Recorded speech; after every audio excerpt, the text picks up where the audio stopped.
Bonjour, Mesdames, Messieurs.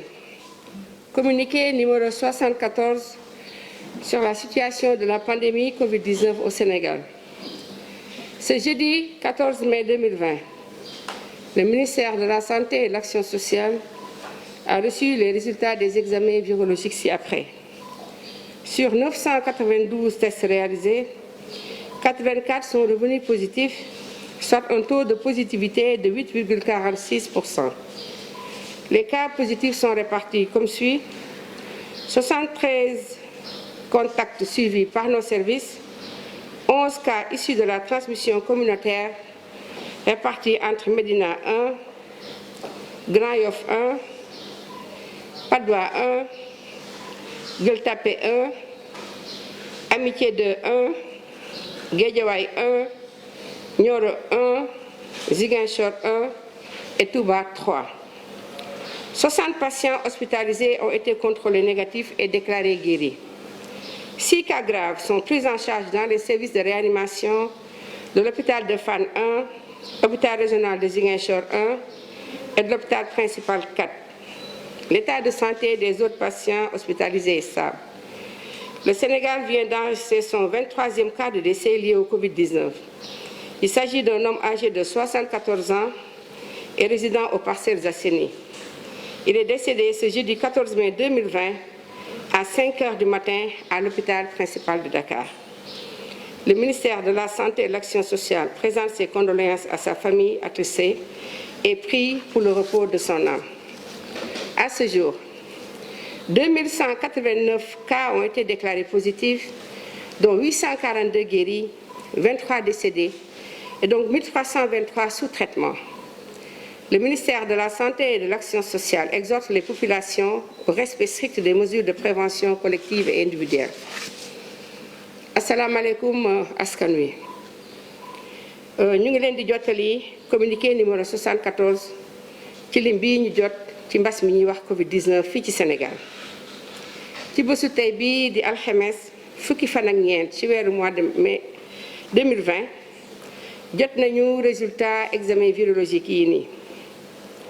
ci juróom-ñeenti téeméer ak juróom-ñeent fukk ak ñaar test yi nga xamante ne réalisé nañ ko, juróom-ñett fukk ak ñeent dellu si nañ ànd ak doomu jàngoro ji. ci yooyu juróom-ñaar fukk ak ñett moom la ñuy wax contact, mooy yi nga xamante ne ñu ngi leen di topp te di leen di saytu suñu bërëbu liggéeykaay yi. fukk ak benn ci ñoom moom la ñuy wax cas communautaire, ñu ngi nekk ci diwaan yi: Médina ci Dakar fii benn, Grand Yoff benn, Patte d'Oie benn, Gueule Tapée benn, Amitié 2 benn, Guédiawaye benn. ñoom ñooñu ma lim yépp ñu ngi fii ci Dakar.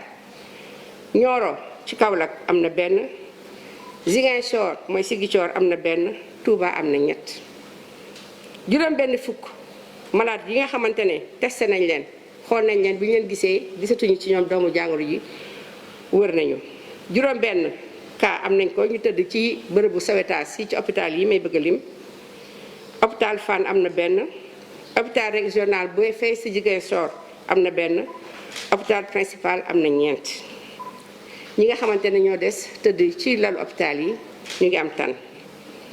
ñu dooleeti encore di nakarlu ndax Sénégal amaat na benn doomam bi génn àddina. moom mooy def léegi mu nekk ñaar fukk ak ñett nit ñi nga xamante ne génn nañ àddina ci mbas mi ñuy wax Covid-19. kooku nag suñu benn papa la bu am juróom-ñaar fukki at ak ñeent, mu ngi dëkkoon Parcelles Assainies. mu ngi génn àddina tey jii ci fajar gi, mooy bésu alxames bii nii, ci l'hôpital principal. Ministère de la Santé et de l'Action sociale mu ngi jaal ay mbokkam ak askanu Sénégal yépp di ñaan yàlla xare ko àjjana. mbas mi Sénégal bu mu fi duggee ba léegi ñu ngi toll ci 2 junni ak téeméer ak juróom-ñett fukk ak juróom-ñeent ñi nga xamante ne ñoo ànd ak doomu jàngoro ji. ci yooyu juróom-ñetti téeméer ak ñeent fukk ak ñaar wër nañu, ñaar fukk ak ñett génn nañ àddina. ci lalu hôpital yi tey ñu tëdd ñu leen fay faj ñu ngi toll ci junni ak ñetti téeméer ak ñaar fukk ak ñett ministère de la santé et de l'action sociale mu ngi doole ci di ñaax askan wi ñu topp digtal yi nga xamante ne bu ñu ko defee mbas mi du leen wàll wala tamit bu duggee ci biir dëkk bi ci askan wi du law bu metti bii nga xamante ne mu ngi koy def ñu ngi leen di gërëm leen di sant wasalaam.